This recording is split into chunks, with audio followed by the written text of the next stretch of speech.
이 자리에 나오신 여러분들을 진심으로 환영하고 축복합니다. 우리의 모든 상황과 마음을 아시는 주님 앞에 우리의 있는 모습 그대로 나아갔으면 좋겠습니다. 이 시간 우리가 함께 찬양하고 예배할 때 주님으로 인해서 회복되는 시간이 되기를 소망합니다. 함께 찬양하시겠습니다.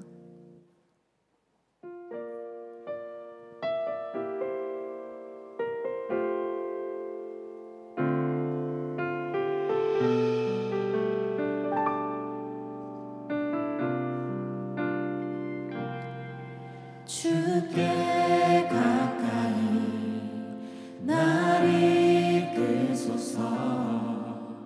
간절히 주님만을 원합니다. 채워주소서. 주의 사랑을 진정한 찬양 드릴 수 있도록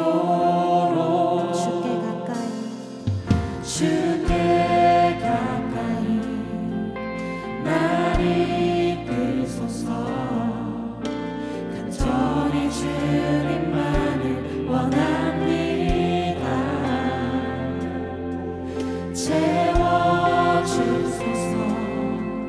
주의 사랑을 진정한 찬양 드릴 수 있도록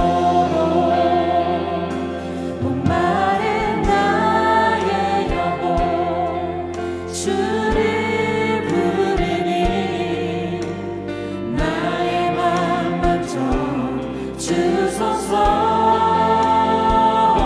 주님만을 원합니다. 더 원합니다. 나의 맘 먼저 주소서. 다시 고백합시다. 주께 가까이 주께 가까이 날 이끄소서.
힘과 계획을 내려놓고 주님만 바라보네. 생명 주신 주님 앞에 허물과 죄 고백함으로 주님의 얼굴 전심으로 구할 때 주님은 나타나시네. 이곳에서 주님을 예배하네. 여기까지 우리를 인도하셨네. 주의 크신 능력 우리 붙드셨네. 주님 앞에 나올 때 이곳에서 우리는 예배하네.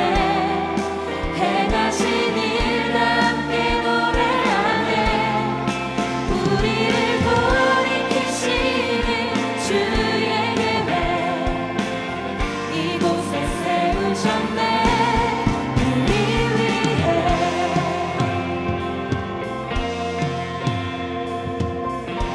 처음부터 고백합시다. 모두 나와 주 경배하네. 인도하신 부르심 따라 우리의 힘과 계획을 내려놓고 주님만 바라보네. 생명 주신 주님 앞에 허물과 죄 고백함으로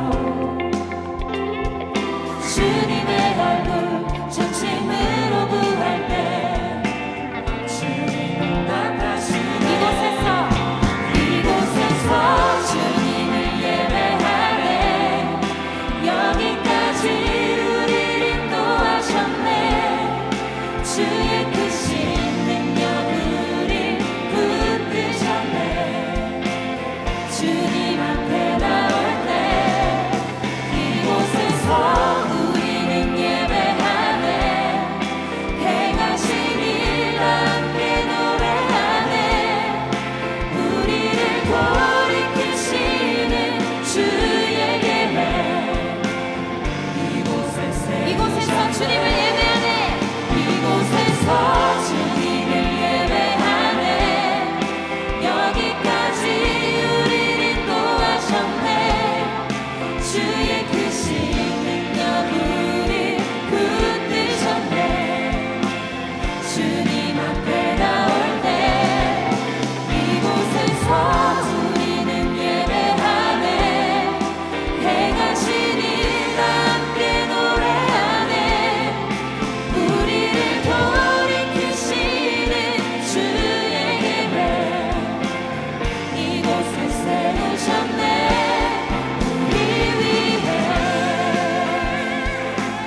수많은 무리들 줄지어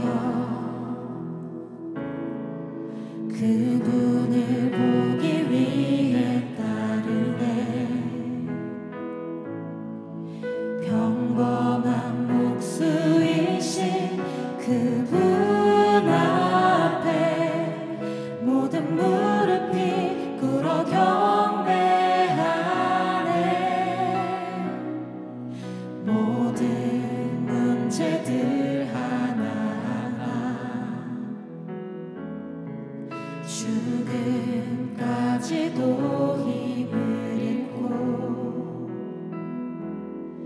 생명의 근원 되신 예수 이름 앞에 모든 권세들 굴복하네.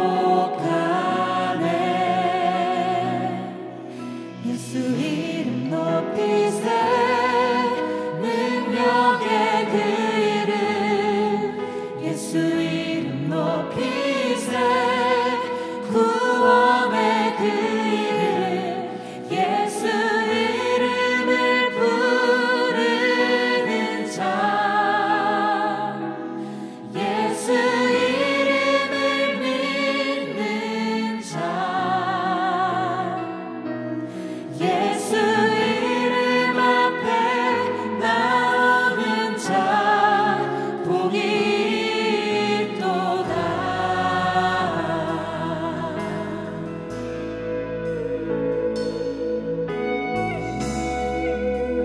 1절로 고백합시다. 나의 계획이 실패하고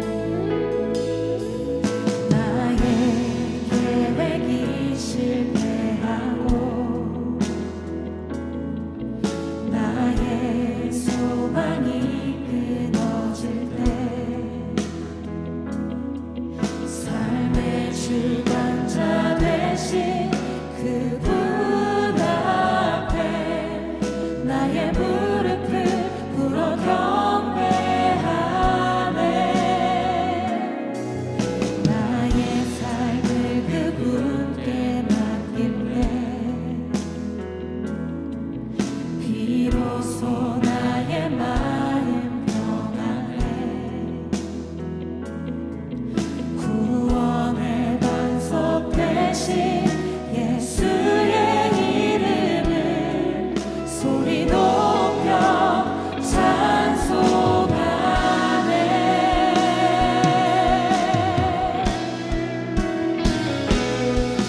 예수 이름 높이세. 능력의 그 이름 예수 이름 높이세. 구원의 그 이름 예수 이름을 부르는 자 예수 이름을 믿는 자 예수 이름 앞에 나오는 자 복이 있도다. 예수 이름 높이세. 예수 이름 높이세. 능력의 그 이름 예수 이름 높이세. 구원의 그 이름 예수 이름을 부르는 자 예수 이름을 믿는 자 예수 이름 앞에 나오는 자 복이 있도다. 예수 이름 높이세. 예수 이름 높이세. 능력의 그 이름 예수 이름 높이세. 구원의 그 이름 예수 이름을 부르는 자 예수 이름을 믿는 자 예수 이름 앞에 나오는 자 우리 여러분의 목소리로 고백합시다. 예수 이름 높이세.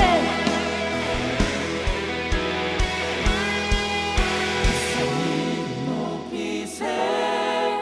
능력의 그 이름 예수 이름 높이세.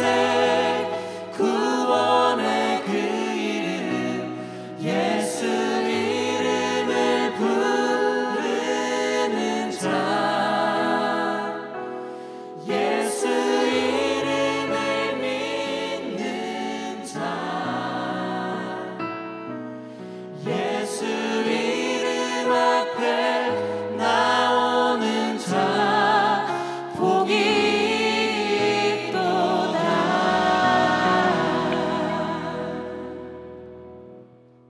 모두 자리에 앉으시겠습니다. 자비와 은혜가 풍성하신 하나님, 저희가 하나님께 예배드리러 나아왔습니다. 이 시간 임재하셔서 하나님께서 홀로 영광 받으시길 기도합니다. 지난 한 주도 저희의 부족함과 상관없이 하나님의 뜻과 열심, 사랑으로 저희를 품어주시고 인도하시니 감사합니다. 하지만 때론 하나님의 뜻을 여쭙지 않거나 알면서도 순종하지 않았던 모든 죄를 회개합니다. 주님의 보혈로 저희를 다시 한번 씻어주시고 그리스도인으로서 합당한 삶을 살 수 있도록 성령 충만을 허락하시길 기도합니다. 오늘의 예배를 위해 섬겨주시는 분들이 먼저 은혜 받고 은혜 전하는 통로 될 수 있도록 도와주시고, 특별히 말씀 전하시는 박우영 목사님께 주님의 강력한 임재와 마음을 더하셔서 주님의 말씀이 온전히 전해지길 기도합니다. 또한 예배의 자리에 나온 저희에게 하나님을 갈망하는 마음과 좋은 마음밭을 허락하시고 순종의 열매를 맺을 수 있도록 믿음과 공동체 허락하시길 기도합니다. 그래서 저희를 통해 지금 이 자리에 없지만 주님이 필요한 모든 이들도 함께 예배하길 소망합니다. 예배 후 있을 셀 모임과 사역 박람회 때 그리스도인의 온전한 연합과 위로, 사랑이 가득하길 구하며 살아계신 예수님의 이름으로 기도드립니다. 아멘.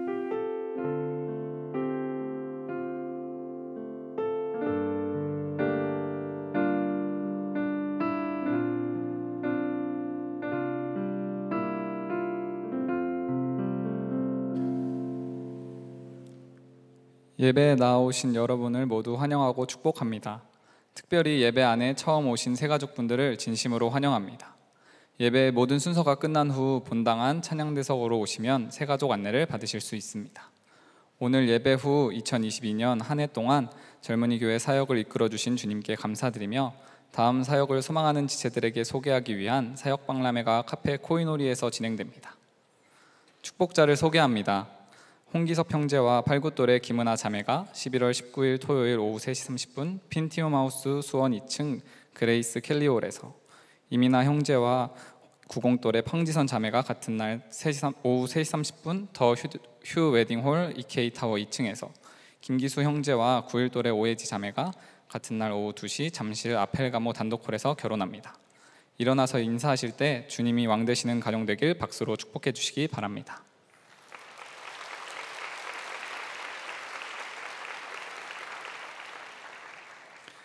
이 시간은 10주간의 양육을 마치고 수료하는 분들을 축복하는 시간입니다.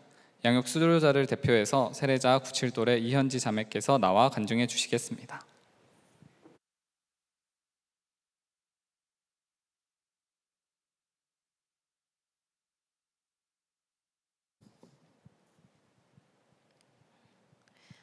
작년 시험 준비로 몸과 마음이 너무 지쳐있을 무렵 그리스도인인 친구로부터 유기성 목사님의 설교 영상을 추천받았습니다. 마음이 무너질 때마다 목사님의 설교를 들으며 위로받고 꺼졌던 기도의 불씨를 다시 지폈습니다. 이후 제대로 신앙생활을 하고 싶은 마음에 선한 목자 교회를 찾게 되었습니다. 제가 교회로 나아갔던 걸음은 이번이 처음이 아니었습니다. 처음 교회에 다니게 되었을 때는 7살 때였습니다. 이틀에 한 번꼴로 악몽을 꾸고 원인 모를 발작을 일으켜 청심환을 먹고 한참을 떨다 잠들기를 반복했습니다. 걱정스러운 날들이 계속되다 불교 집안이지만 어머니의 추천으로 교회에 다니기 시작했습니다. 주일마다 교회에 가서 예배를 드리고 어머니와 함께 기도하길 한 달이 조금 넘자 거짓말처럼 더 이상 발작을 일으키며 깨지 않았습니다. 그때 처음 예수님의 살아계심을 경험했습니다. 원인을 찾지 못하던 발작과 통증에서 구원받은 후 예수님을 진짜 믿게 되었습니다. 하지만 시간이 지나면서 예수님의 마음을 구하기보다 제 간절한 바람을 들어주시지 않는다는 이유로, 교회 사람들에게 실망하고 상처받았다는 이유로 예수님과 조금씩 멀어지는 삶을 택했습니다. 양육을 하며 그간 예수님 외면하는 삶을 택하고 살았던 저는 죄인이었습니다.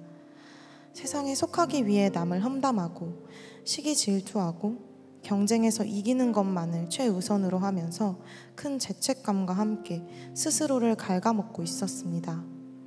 그래서인지 양육을 시작하고 일과에 당신은 행복하십니까? 라는 질문에 아니요, 전혀 행복하지 않습니다 라고 대답할 만큼 한없이 나약해진 저를 발견할 수 있었습니다.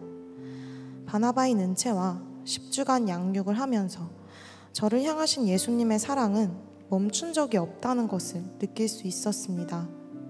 꾸준히 기도를 통해 예수님과 대화하고 양육책 안에 기록된 말씀들의 뜻을 조금씩 알아가면서 예수님이 길 잃고 헤매이던 저를 정말 많이 기다리셨음을 알았습니다.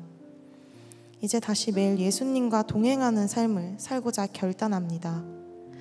세상에 속하고자 했던 저는 죽고 이제 예수님 닮은 삶 살고자 합니다.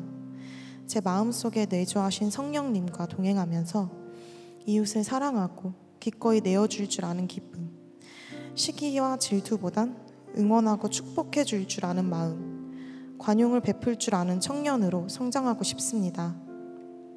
이제 저는 일과의 질문, 당신은 행복하십니까?에 네, 예수님과 동행하는 삶이라 너무 행복합니다 라고 말할 수 있습니다. 또한 세례를 준비하면서 제게 또 하나의 소망이 생겼습니다.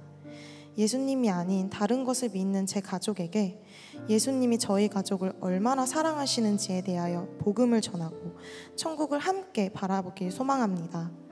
이 모든 것이 주님이 천천히 계획하시어 인도하실 것이라 믿습니다. 사랑합니다, 주님.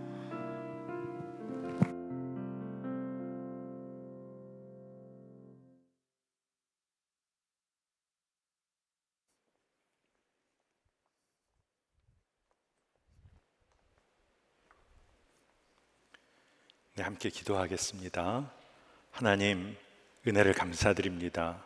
오늘 이현지 자매의 믿음의 고백을 들으시고 주님께서 얼마나 기뻐하셨을지 상상을 해봅니다. 오늘 저가 물로 세례를 받을 때 성령 하나님 임하셔서 저의 삶이 거듭난 삶을 누리게 하시고 이제로부터 평생토록 하나님의 나라와 의를 위하여 쓰임받는 귀한 삶을 담대히 살게 하여 주옵소서. 저의 이름을 생명책에 기록해 주신 것을 감사드리고 또 특별히 오늘 예배 가운데 이 세례 예식에 함께 참여하는 모든 공동체의 지체들 위에도 세례의 기쁨을 갱신하는 은혜가 있게 하여 주옵소서. 감사드리고 예수님의 이름으로 기도합니다. 아멘. 이현지, 내가 성부와 성자와 성령의 이름으로 세례를 주노라. 아멘. 자, 일어나셔서 앞에 보고 서실까요? 여러분들 인사할 때 크게 축복해 주시기 바랍니다. 이현지 자매와 함께 수료하시는 분들을 소개합니다. 김지수, 한은서, 류수빈, 김영호, 안성진, 조진실, 이현강 총 7명이며 바나바는 고은 제외 7명입니다. 바나바는 양육 대상자에게 십자가 목걸이를 걸어주시길 바랍니다.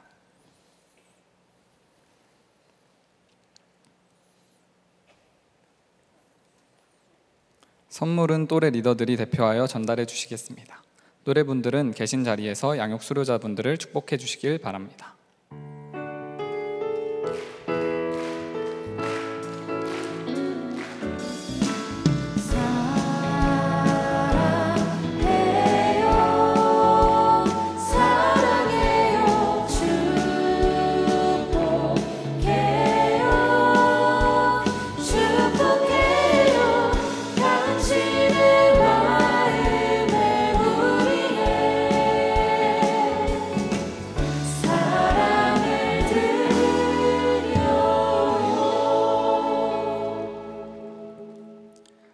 다 함께 하나님을 경외하는 마음으로 자리에서 일어서시겠습니다.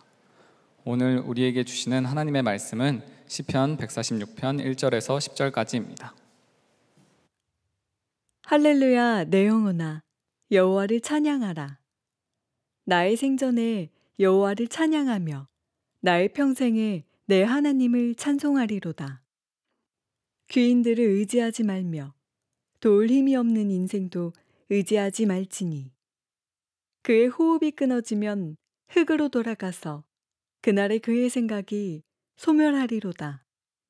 야곱의 하나님을 자기의 도움으로 삼으며 여호와 자기 하나님에게 자기의 소망을 두는 자는 복이 있도다.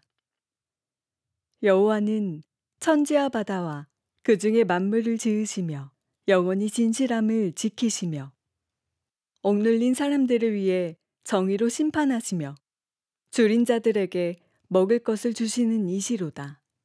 여호와께서는 갇힌 자들에게 자유를 주시는도다.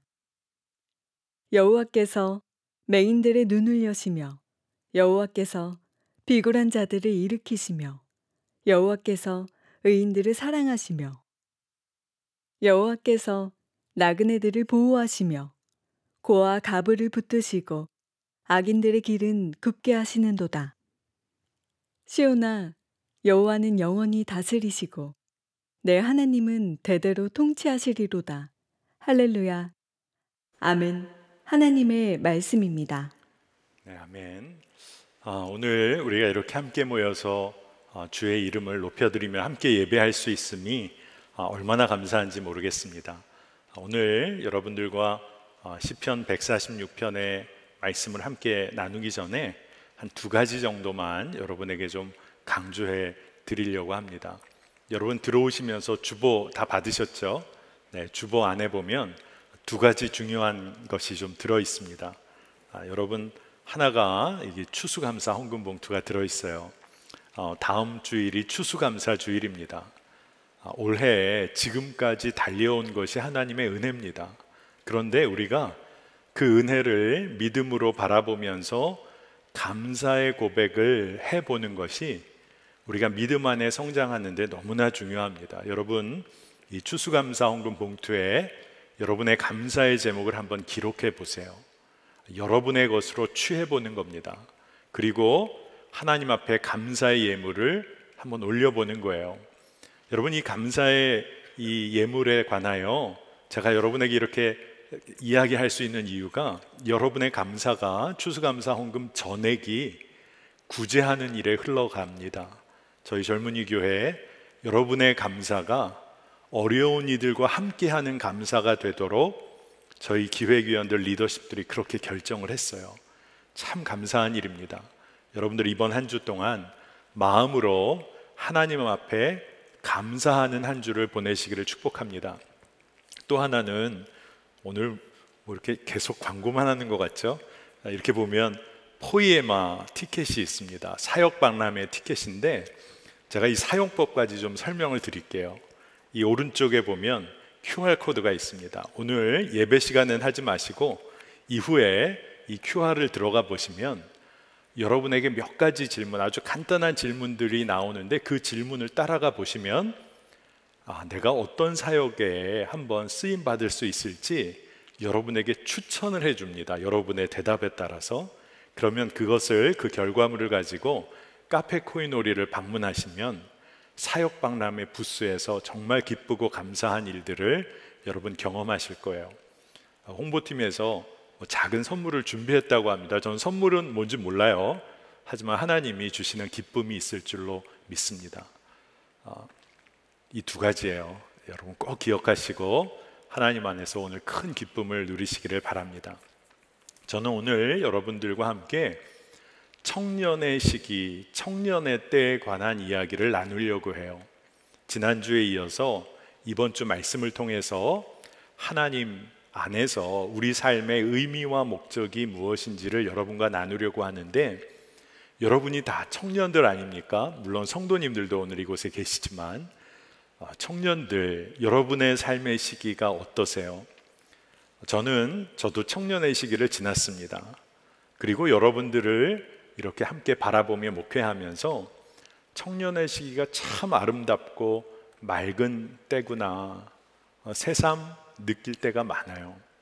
순수한 꿈이 있고 열정이 있는 때 참 귀합니다.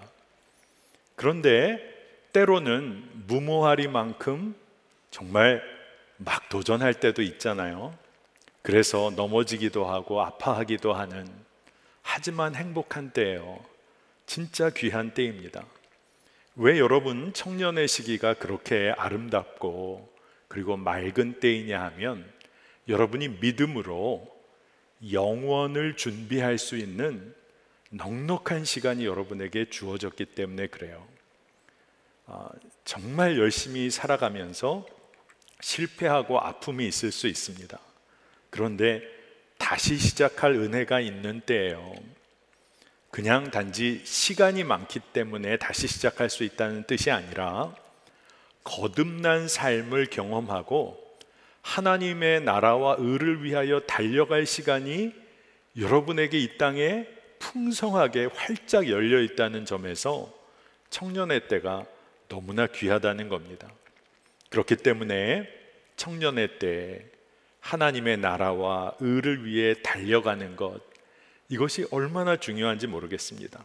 진짜 중요한 것이 여러분의 삶을, 그리고 여러분의 삶의 방향을 어디에 고정하는가, 아주 분명하게 어디에 고정하는가, 이게 너무나 중요하다는 거예요. 시편 84편 5절에서 7절 말씀을 보면 이런 말씀이 있어요. 주께 힘을 얻고 그 마음에 시온의 대로가 있는 자는 복이 있나이다. 그들이 눈물 골짜기로 지나갈 때에 그곳에 많은 샘이 있을 것이며 이른 비가 복을 채워주나이다. 그들은 힘을 얻고 더 얻어 나아가 시온에서 하나님 앞에 각기 나타나리이다. 아멘입니다. 마음에 시온의 대로가 있는 자, 그러니까 삶의 방향, 그 삶의 방향을 정하여 나아갈 때 하나님의 말씀을 마음에 품은 자, 주님을 모시고 사는 자, 그가 마음에 시온의 대로가 있는 사람이에요. 이 시온의 대로가 있다는 것은 삶에 가야 할 길이 너무나 분명해요. 말씀을 품었으니까.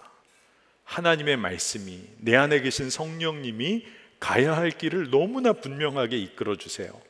시온의 대로가 열려 있는 겁니다. 그런데 눈물 골짜기를, 그리고 정말로 척박한 땅을 지나갈 때가 있다는 거예요. 그런데 그때 하나님께서 샘이 있게 하시고, 그리고 이른 비가 그 메마른 땅에 부어진다는 겁니다. 그래서 정말로 마지막 그 순간에 시온에서, 하나님의 그 놀라운 예루살렘, 그 시온에서 하나님 앞에 나타나게 될 거다. 이게 오늘 말씀이에요.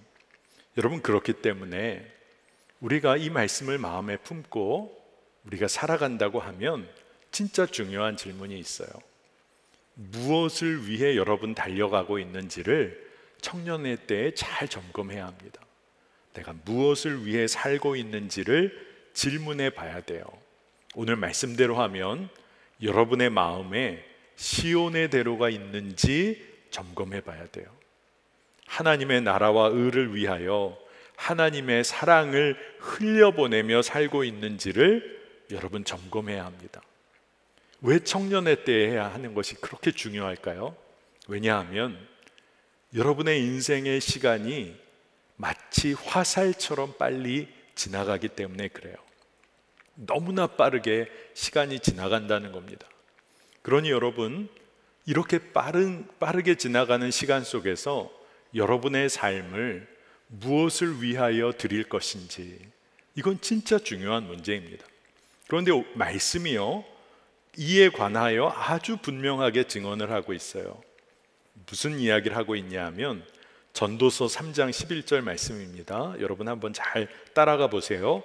하나님이 모든 것을 지으시되 때를 따라 아름답게 하셨고 또 사람들에게는 영원을 사모하는 마음을 주셨느니라. 그러나 하나님이 하시는 일의 시종을 사람으로 측량할 수 없게 하셨도다. 아멘입니다. 우리가 연약해요. 그래서 우리 인생에 가는 모든 길, 결과를 잘 모릅니다. 알 수가 없죠. 하지만 하나님은 모든 천지 만물을 창조하시면서 사람에게 영원을 사모하면서 이 땅을 살도록 지으셨다는 거예요. 그러니까 여러분이 가야 할 삶의 방향에 아주 큰 로드맵이 뭐냐 하면, 여러분이 이 땅에 살면서 영원한 것을 사모하며 살아야 하는 거예요. 그러니까 시간을 써도 시간을 허비하며 사는 인생이 있어요. 순간순간의 즐거움만 쫓아가며 사는 거, 순간순간의 이익만 내가 얻으려고 열심을 다하는 거, 굉장히 열심히 사는 것 같지만 시간을 허비하고 사는 거예요. 왜냐하면 영원을 준비하며 살고 있지 않기 때문에 그런 거예요. 그렇기 때문에 여러분, 하나님과의 관계 안에서 시간을 저축해 가면서 사는 인생을 한번 살아보세요. 시간을 저축하며 산다는 건 무슨 말일까? 세상 사람들은 손에 무엇을 얻을까, 이 문제를 놓고 열심을 다합니다. 획득하려고요. 그런데 믿음의 사람은 믿음의 가치를 위해서 사는 거예요. 하나님 나라의 가치를 실현하는 일에 우리의 삶을 드리고 준비하는 겁니다. 여러분, 믿음의 가치를 따라 살았던 사람들의 삶의 흔적이 역사 가운데 계속해서 전해져요. 여러분, 우리나라에 복음의 씨앗을 뿌렸던 많은 선교사님들이 계시지만 여러분이 아마 너무나 잘 아는 아펜젤러 선교사님, 언더우드 선교사님, 그들이 우리나라 한국 땅에 들어왔을 때, 그때 부활주일에 들어왔어요. 근데 그때 그들의 나이가 몇 세였는지 여러분 아십니까? 27세, 26세였어요. 우리 여호수아 공동체 윗도래, 그 정도 나이예요. 근데 선교사님들의 마음에 하나님의 나라에 대한 불타는 열정이 있었어요. 그리고 그 믿음의 가치를 따라 그의 인생을 드렸어요. 그것을 통해서 이 한반도 땅이 복음화되고, 그리고 여러분들이 이 자리에 있어요. 믿음의 흔적이 아니라 그 흔적은 생명의 역사로 드러나게 되는 겁니다. 그렇기 때문에 청년의 때에 우리는 주님이 가신 길을 따라가 보는 거예요. 근데 주님이 가신 길이라는 것은 다른 말로 하면 예수 그리스도께서 이 땅에서 사시고 사역하셨던 삶의 방식을 말해요. 이 삶의 방식이라는 것은 여러분 믿음과 직결됩니다. 믿음이 있는 자가 예수님처럼 살지 않는다, 믿음이 없는 거죠. 믿음이 있어요. 그러면 예수 그리스도가 이 땅에서 걸어가셨던 그 걸음을 걷는 자를 말하는 겁니다. 믿음은 너무나 구체적인 거예요. 주님을 신뢰함으로 걸어가는 겁니다. 그런데 청년의 때에 우리가 참 아파할 때가 많아요. 그게 언제냐 하면, 저도 많은 청년들을 만나오다 보니 깨닫게 되는 것인데, 모든 것이 불확실한 때예요. 내가 직장은 어디로 가게 될까? 직장을 옮긴다면 어디로 가게 될까? 내가 누구를 만나 교제한다면 이 사람과 결혼하게 될까? 결혼한 다음에 내 인생은 어떨까? 부모님이 점점 나이를 드시는데 우리 부모님들은 건강하실까? 내가 열심히 시간을 투자해서 준비한 시험 공부 결과는 어떨까? 불안한 거예요. 너무나 불확실하니까 정말로 마음이 두려운 거예요. 그러다 보니까 어떤 청년들은 불확실한 인생이니 아무것도 안 하고 있을 때도 있어요. 내가 뭘 해야 될지 모르니까 그냥 하루의 시간을 그냥 불확실한 채 그냥 기다려보는 거예요. 막연하게. 여러분, 그건 진짜 위험한 일입니다. 아까도 말씀드렸잖아요. 시간이 살같이 흐르기 때문에 그래요. 여러분, 매일의 하루하루가 쌓여서 한 달이 돼요. 한 달이 쌓여서 1년이 되고, 또 그것이 쌓여서 10년, 20년이 됩니다. 그러니까 여러분, 오늘 무엇을 위해 살고 있는지 점검해야 돼요. 무엇을 여러분의 삶에 이루고 싶습니까? 어떤 목적지에 도달하고 싶습니까? 많은 청년들에게 물어보면 굉장히 다양한 대답들을 합니다. 어떤 청년들은 대답 안 하기도 하죠. 그런데 그때 질문을 바꿔서 그 목적지에 도달하기 위해서 당신은 오늘의 일상 가운데 무엇을 하고 있습니까? 라고 물어보면 그 꿈과 목표와 전혀 연관되지 않은 삶을 오늘 살고 있다는 것을 보게 됩니다. 저는 세상이 말하는 자기개발, 목적을 달성하라는 이야기를 하려는 게 아니에요. 우리가 주님과 동행하기 때문에 불확실해 보이는 나의 삶이지만, 주님과 동행하는 것만 분명하다고 하면 믿음의 발걸음, 가장 확실한 믿음의 한 걸음을 오늘 내디딜 수 있다는 거예요. 영원을 준비하는 삶을 산다는 겁니다. 여러분, 그러면 어떻게 우리가 일상 하루하루 정말로 주의 뜻을 따라 일상을 살아갈 수 있을까요? 오늘 우리 시편 말씀에 좀 주목해 보려고 합니다. 먼저 여러분, 하나님의 성품을 신뢰해 보세요. 이건 너무나 중요합니다. 왜냐하면 오늘 시편 146편 6절 말씀에 이런 말씀이 있습니다. 여호와는 천지와 바다와 그 중에 만물을 지으시며 영원히 진실함을 지키시며. 하나님이 어떠시다고요? 만물을 지으시고 여러분을 하나님의 형상대로 지으셨어요. 그런데 하나님이 여러분과의 관계 가운데서 진실함을 영원토록 지키시는 분이에요. 여러분이 지금 이 세상에서 맺은 관계 중에 영원토록 진실함을 지켜줄 만한 관계가 어디 있을까요? 아마 진짜 믿음 안에 하나 된 부부 관계, 부모와 자녀 관계, 이 관계조차도 때로는 서로 실망하고 상처 줄 때도 있잖아요. 그런데 하나님은 영원토록 진실함을 지켜주신다는 거예요. 여러분, 그 하나님을 매일매일 신뢰하는 훈련을 해야 합니다. 훈련이라기보다 그 성품을 누리는 거예요. 그러면 여러분, 두 번째로 여러분이 세상을 갈망하는 게 아니라 이제는 주님 안에서 만족하는 법을 배우게 됩니다. 사도 바울이 여러분 잘 아시잖아요. 빌립보서 4장에서 이런 얘기를 합니다. 내가 궁핍에 처할 줄도 알고 풍부에 처할 줄도 알고 비천에 처할 줄도 알고 풍부에 처할 줄도 아는 일체의 비결을 배웠다. 내가 자족하는 법을 배웠다. 그러면서 그 이유를 뭐라고 얘기하냐면은 내게 능력 주시는 자 안에서, 다시 말해서 주님 안에서 내가 모든 것을 할 수 있다. 그의 고백이에요. 근데 이 고백은 아주 간단하게 말하면 무슨 말이냐 하면 예수 그리스도 그 주님 안에서 나는 언제나 만족합니다. 이 고백인 거예요. 여러분, 오늘 말씀에도 시편 기자가 이런 이야기를 합니다. 7절에 억눌린 사람들을 위해 정의로 심판하시며 줄인 자들에게 먹을 것을 주시는 이시로다. 여호와께서는 갇힌 자들에게 자유를 주시는도다.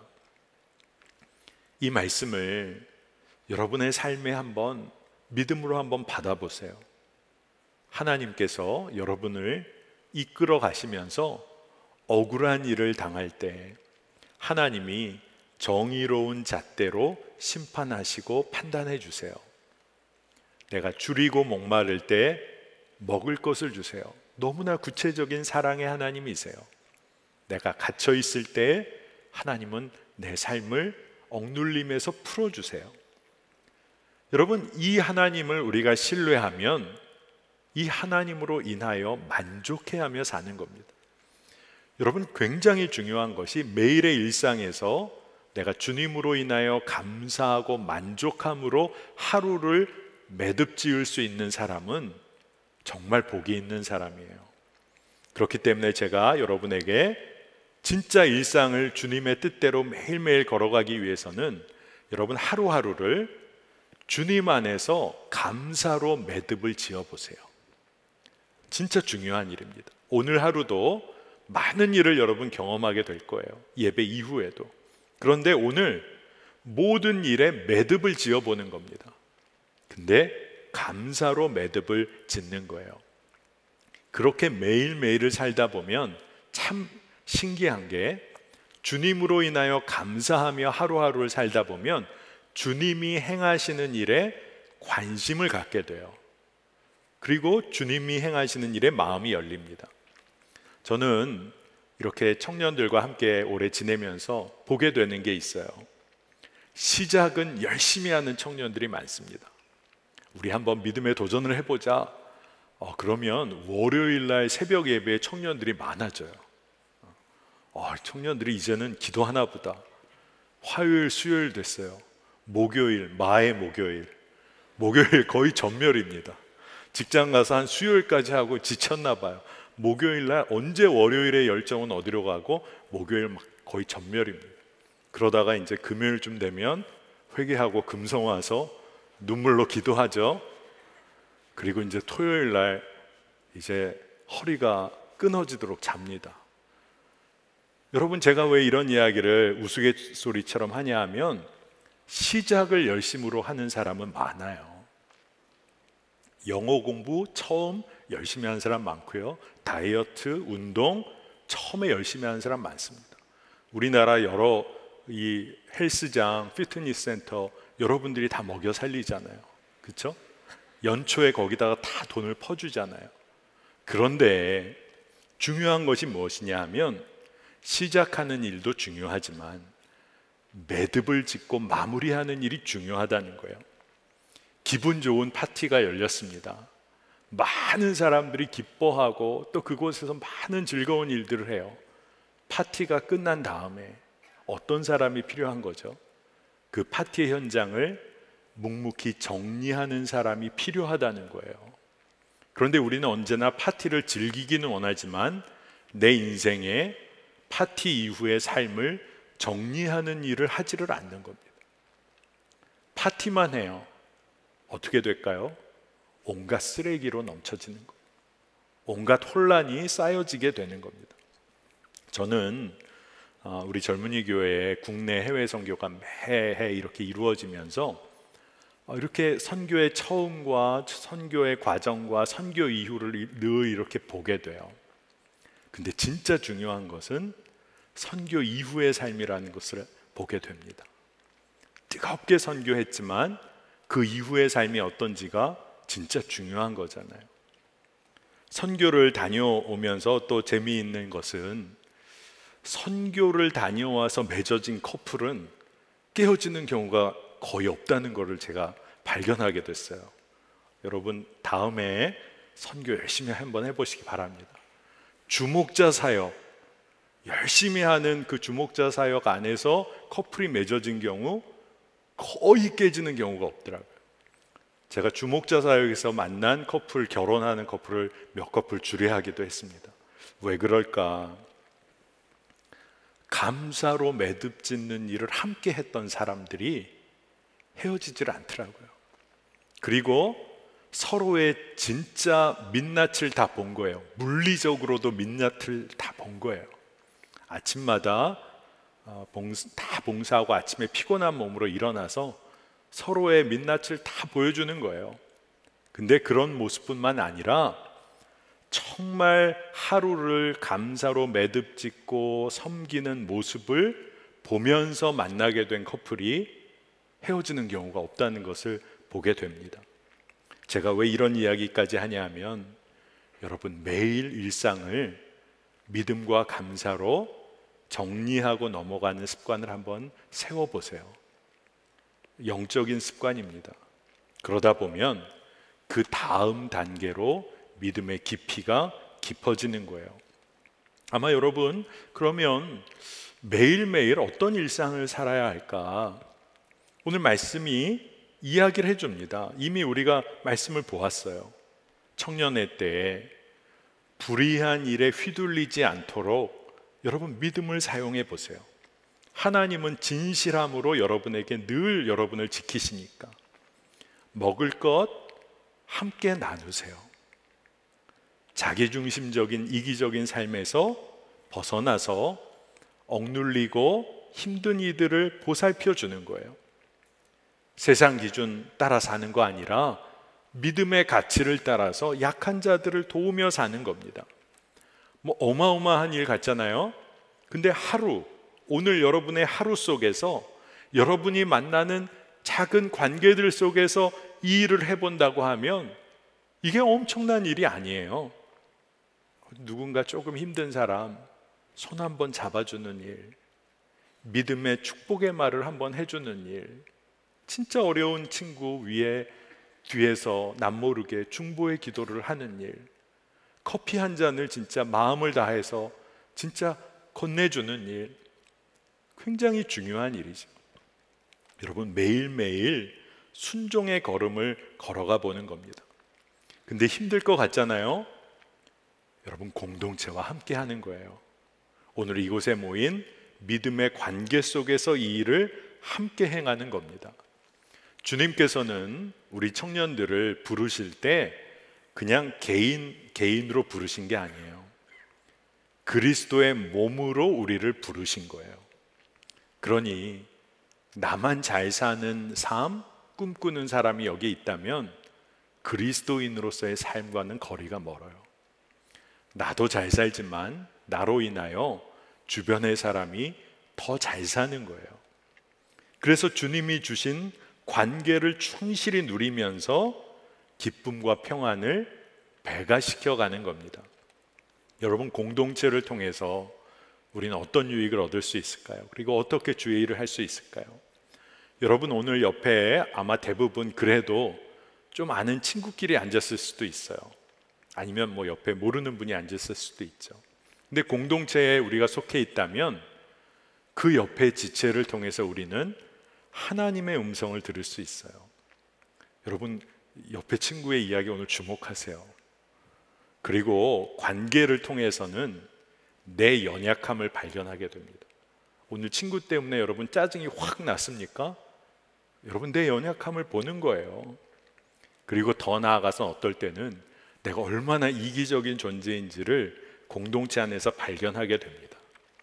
근데 주님이 참 놀랍게도 이 공동체의 관계 속에서 내가 그렇게 이기적인 존재인데 사랑하고 섬길 기회를 또 주세요.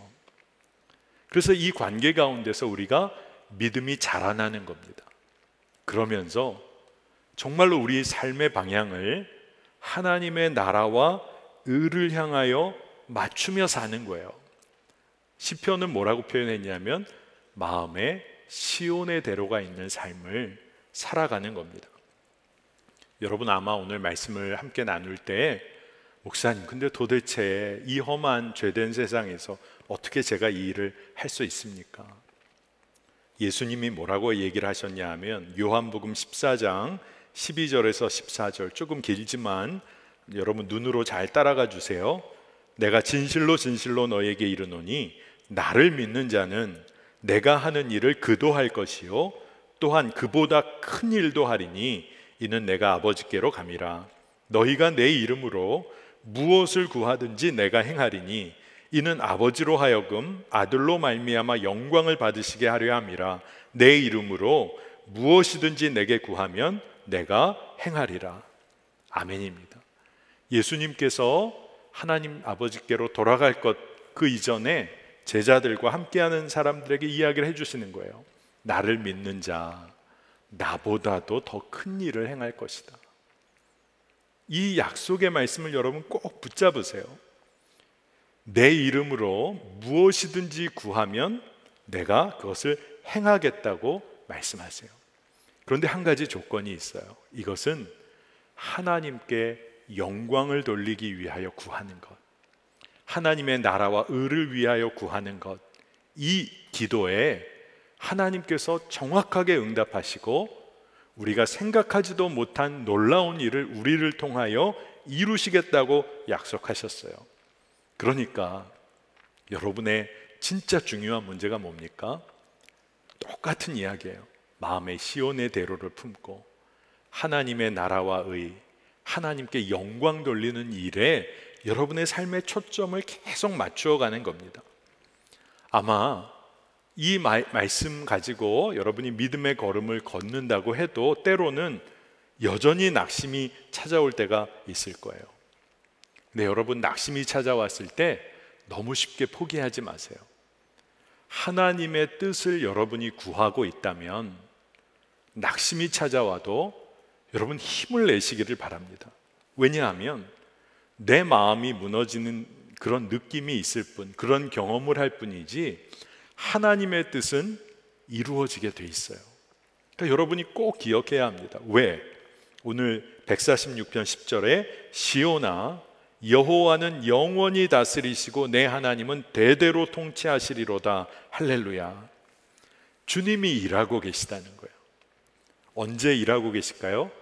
내가 낙심하고 있을 때도, 내가 절망하고 있을 때도, 내가 버려진 것 같은 기분 때문에 우울감에 빠져 있을 때도 주님은 여전히 일하시고 통치하고 계시다는 거예요.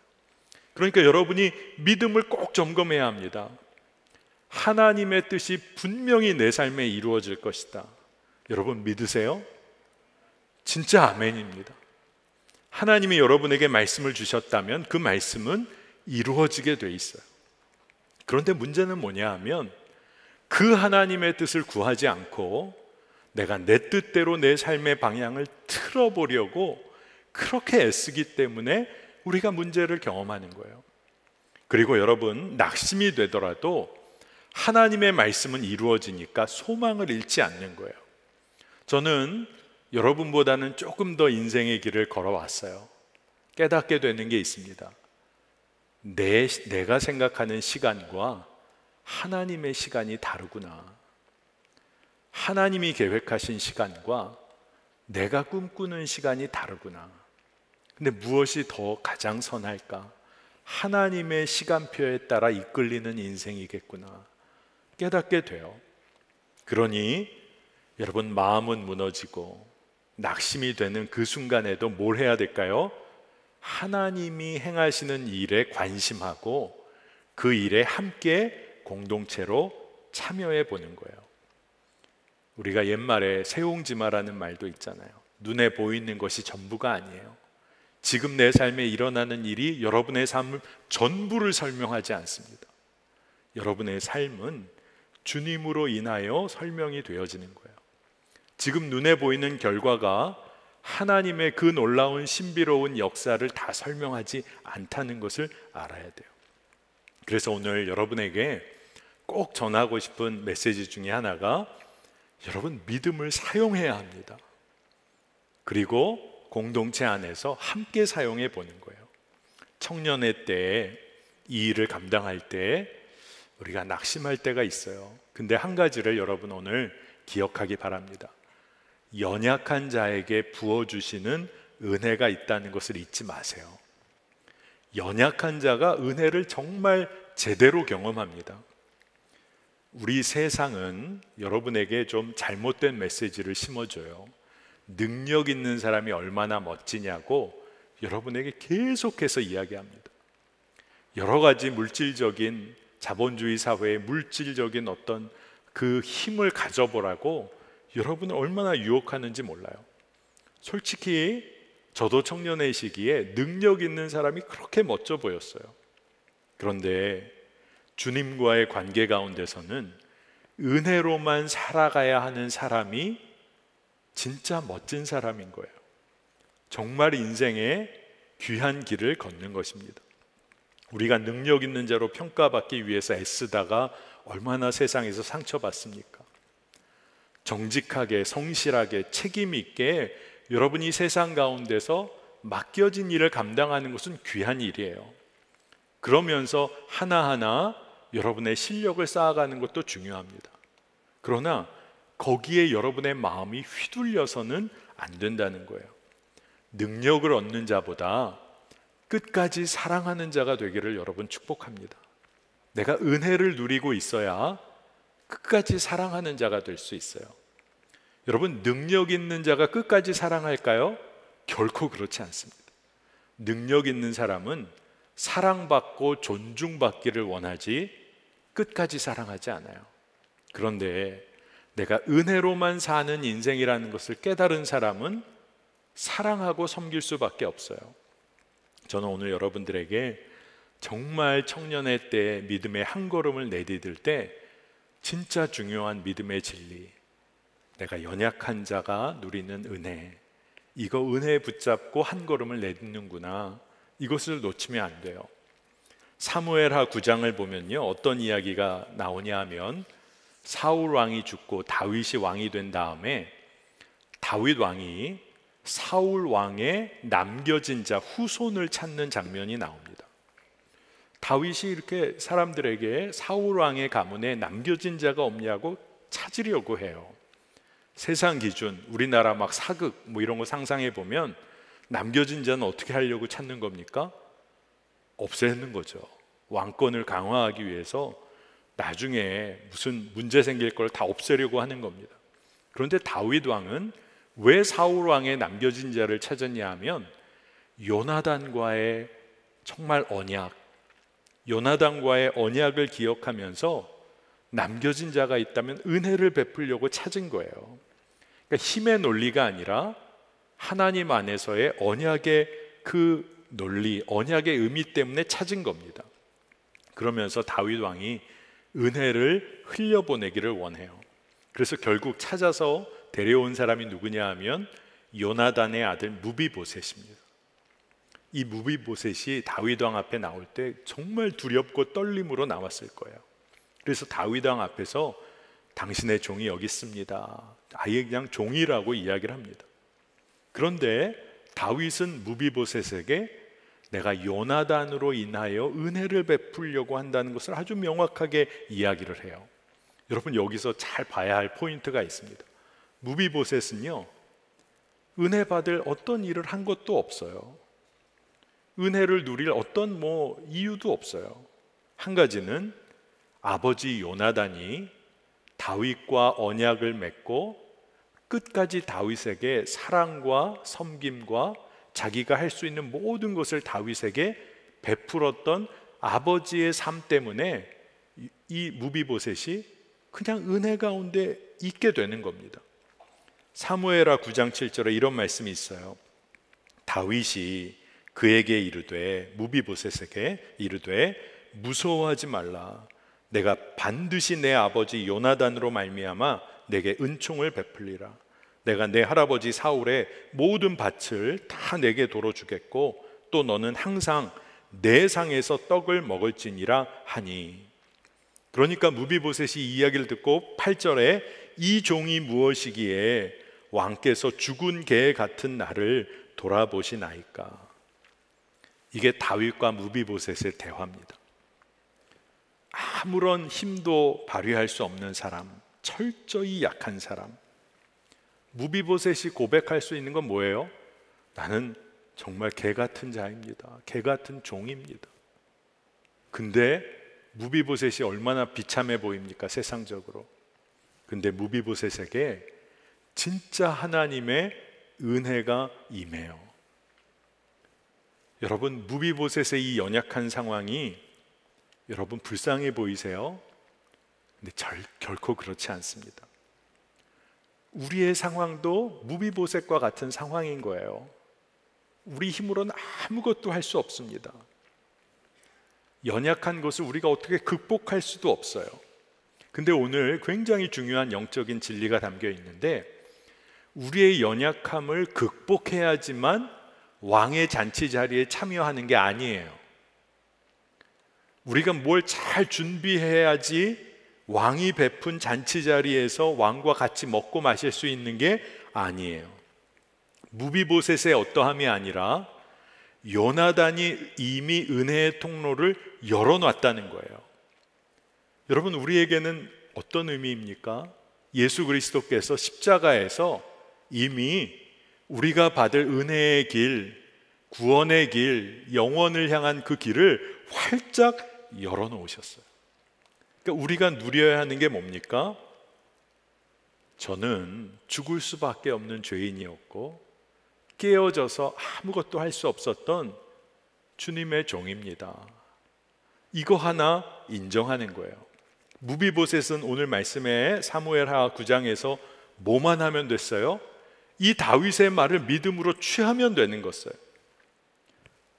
9장 13절 사무엘하에 보면 이런 말씀까지 있습니다. 무비보셋이 항상 왕의 상에서 먹음으로 예루살렘에서 사니라.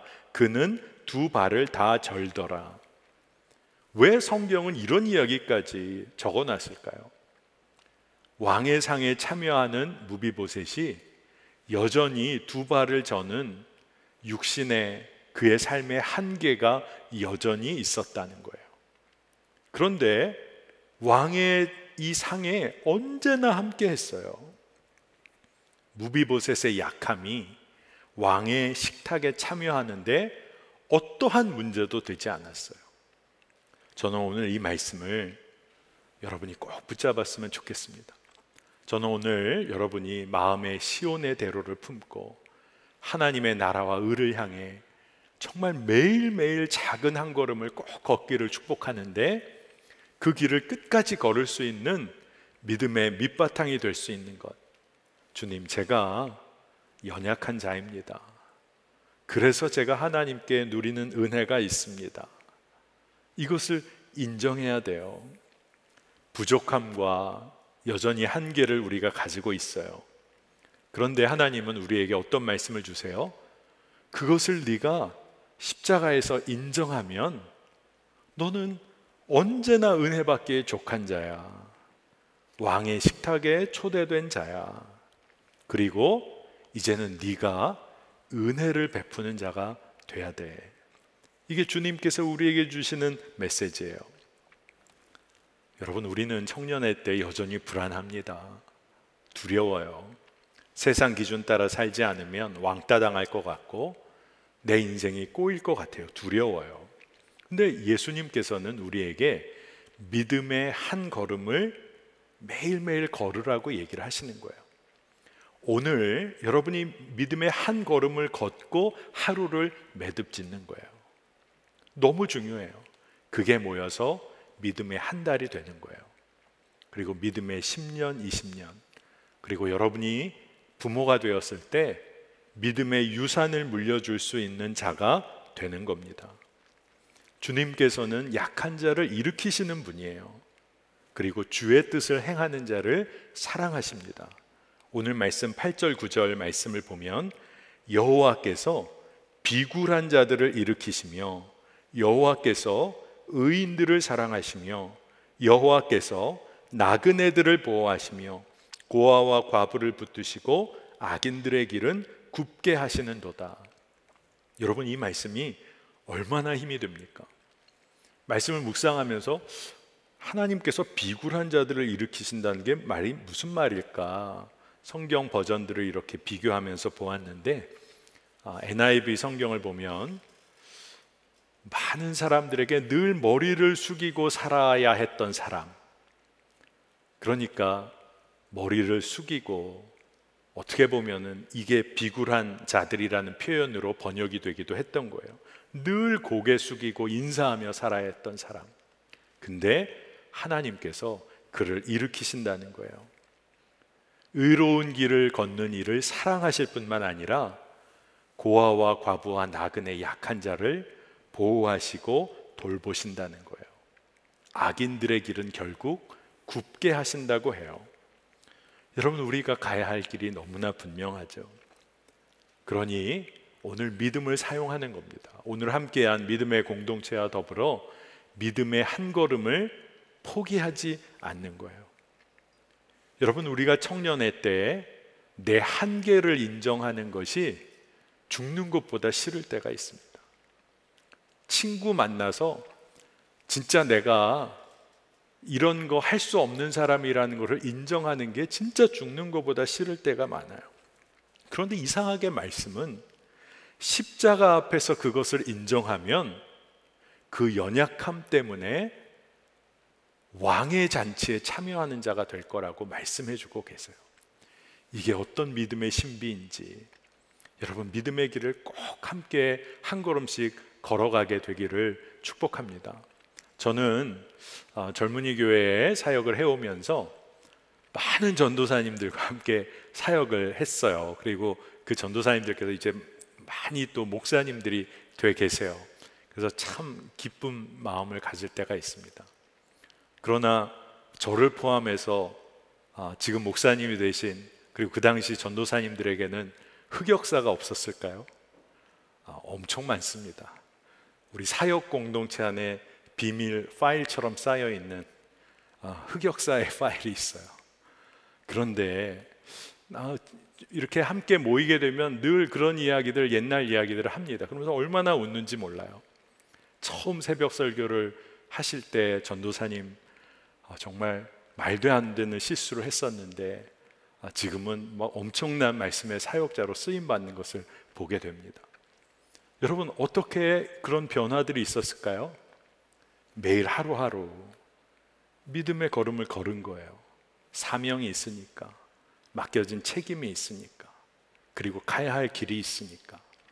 여러분, 아마 이 중에도 오늘 만만치 않은 책임이나 부담을 갖고 나온 우리 친구들, 청년들이 있을 겁니다. 책임이 있다, 영적인 부담이 있다, 기도할 제목이 있다. 축복이에요. 오늘 그거 붙잡고 하루를 매듭지어 보세요. 믿음의 한 걸음을 놓지 말아 보세요. 하나님께서 여러분을 은혜의 자리로 결국 인도하시리라 믿습니다. 오늘 이 말씀을 좀 붙잡고 우리가 함께 기도하려고 합니다. 여러분들 진짜 모두를 축복합니다. 여러분의 시기가, 삶의 시기가 얼마나 아름다운 때인지 모릅니다. 바로 이때에 주님을 붙잡고 시온의 대로 걷게 되기를 축복합니다. 오늘 그래서 우리가 기도해야겠어요. 주님, 제가 주님 앞에서 여전히 연약한 자입니다. 하지만 은혜로 부르시는 주님 믿고 제가 믿음의 걸음을 포기치 않겠습니다. 오늘 하루 제가 믿음의 한 걸음을 내딛겠습니다. 그리고 이 일에 그리스도인으로 또한 믿음의 공동체로 함께 나아가게 하여 주시옵소서. 우리 이 기도 제목 붙잡고 주의 이름 한번 부르고 간절히 기도하겠습니다. 주여! 오 하나님 감사합니다. 우리에게 너무나도 아름다운 청년의 시기를 주시고 믿음의 길을 걷게 하여 주시니 감사합니다. 우리 안에 마음의 시온의 대로를 주시고 하나님의 말씀을 심어주시니 감사합니다. 하나님께서는 우리와의 관계에서 영원토록 진실함을 지키시는 분이시기에 하나님 정의로 심판하시고 줄인 자에게 먹을 것을 주시며 하나님 약한 자를 도우시고 의인을 사랑하시며 우리의 삶을 이끄시는 분, 그분을 우리가 신뢰함으로 믿음의 길을 한 걸음씩 걷게 하여 주시길 원합니다. 내 삶에 주신 하나님의 말씀이 이루어질 것을 믿고 주의 뜻이 이루어지기를 갈망합니다. 우리 공동체가 믿음으로 주의 걸음을 걷기를 원합니다. 우리가 죽을 수밖에 없는 죄인이고 연약한 관계를 너무나 많이 가진 존재들입니다. 하지만 하나님 은혜 붙잡고 주님 은혜의 보좌 앞으로 나아갑니다. 믿음의 길을 놓치지 않도록 인도하여 주시고 젊은이 교회 공동체가 하나님의 나라와 의를 위하여 금세 쓰임받도록 주여 인도하여 주시기를 원합니다.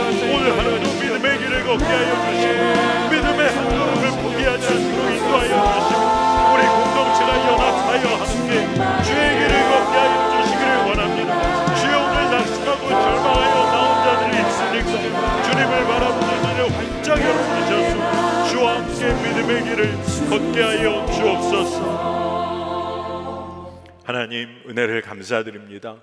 저희들에게 주님을 알게 하시고 믿음의 길을 걷게 하시는 주님 감사를 올려드립니다. 이곳에 모인 수많은 청년들 위에 주의 마음을 부어주셔서 주의 말씀을 부어주셔서 저들이 삶의 평생 시온의 대로를 품고 그 길을 걷게 하여 주시기를 원합니다. 주님은 우리와의 관계에서 영원토록 진실함을 지키시는 분이신데 우리가 그것 놓치고 세상에서 아파했던 때를 회개합니다. 하나님 오늘도 저희가 믿음의 한 걸음 걷기를 원합니다. 하나님의 나라와 의를 위하여 정말로 우리의 일상 가운데 정의를 따라 살고 어려운 이들 품어내고 먹을 것을 나누는 삶 살기를 원하고 하나님 주님을 신뢰하기에 정말로 은혜 받은 자다운 삶을 살기를 원합니다. 이 일이 우리의 삶을 완전히 뒤바꿀 것을 믿습니다. 우리가 이 일에 믿음을 놓치지 않게 하여 주옵소서.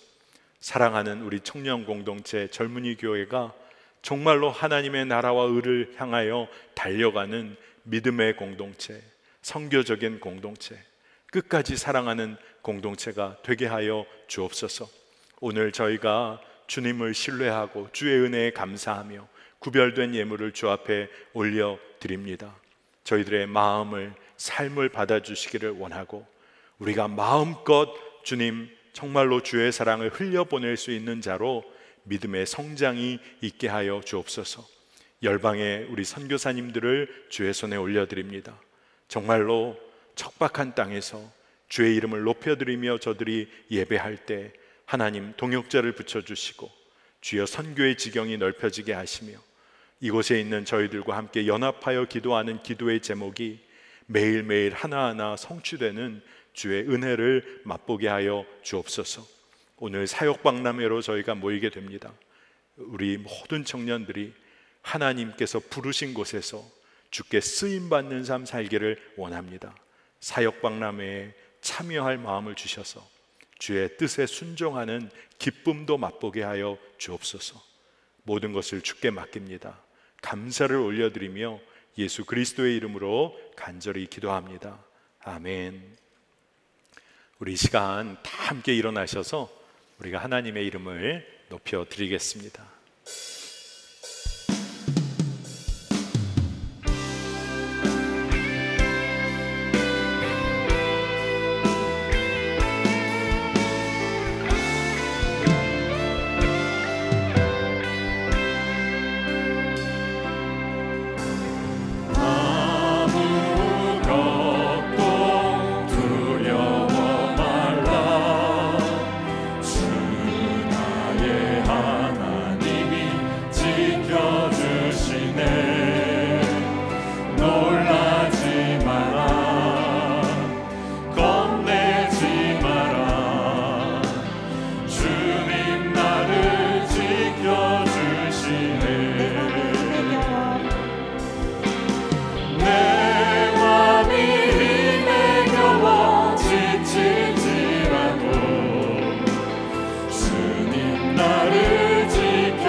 지금은 우리 주 예수 그리스도의 은혜와 하나님의 놀라우신 사랑하심과 성령님께서 우리 안에 역사하시며 우리를 이끄시는 그 놀라우신 은혜의 성령님이 이제 오로지 주님만 신뢰하며 믿음의 한 걸음을 오늘 내딛기 갈망하는 사랑하는 청년들 성도들의 삶 위에 지금으로부터 영원토록 함께 하시기를 간절히 축원하옵나이다.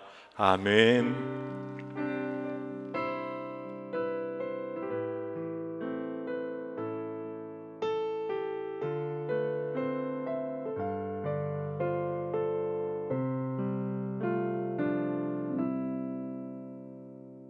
난 젊은이 예배팀 김윤지, 사역박람회는 못 참지, 아이브 BTS도 못 참지, 예배 후 바로 집 가는 건 못 참지, 콱. 좋아하는 교회 팀 사역은 뭐가 있지? 못 고르겠네. 그렇다면 사역박람회. 다채로 온 사역팀이 궁금하다면 지금 바로 카코 가서 참여해요. 이건 선목대잔치, 믿음의 섬김, 사역박람회. 한 번 더. 안녕, 나는 젊은이 새로 부임한 이영주 목사. 전 오늘 사역박람회 갈 건데요. 카코에서 예배, 해외 국내 선교, 홍보, 제자, 재정, 새가족, 봉사, 예수동행, 중보기도 총 10팀이 한자리에 모였대요. 각 팀의 사역 소개와 감사 제목을 착족찹 알아보도록 할게요. 이건 선목대잔치, 믿음의 섬김, 사역박람회.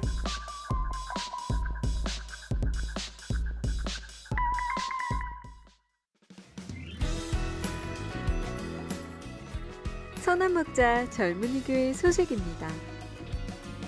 다음 주 예배는 추수감사주일 예배로 드립니다.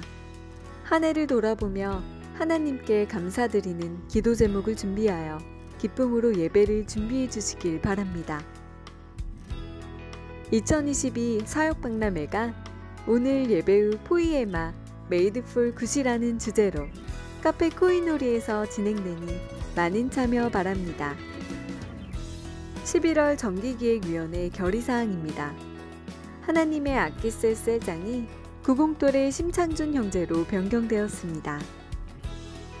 예배팀에서 함께 예배를 세워갈 카메라, 영상편집, 성우, 음향 성김이와 드럼, 건반, 베이스 성김이를 11월 19일까지 모집합니다. 젊은이교회 파송선교사님 가정에 보내질 성탄 선물을 후원받습니다. 11월 20일까지 예배 전후 지하 2층 예배당 입구. 교회의 시간은 코이놀이 랩6 택배박스에 넣어주시길 바랍니다.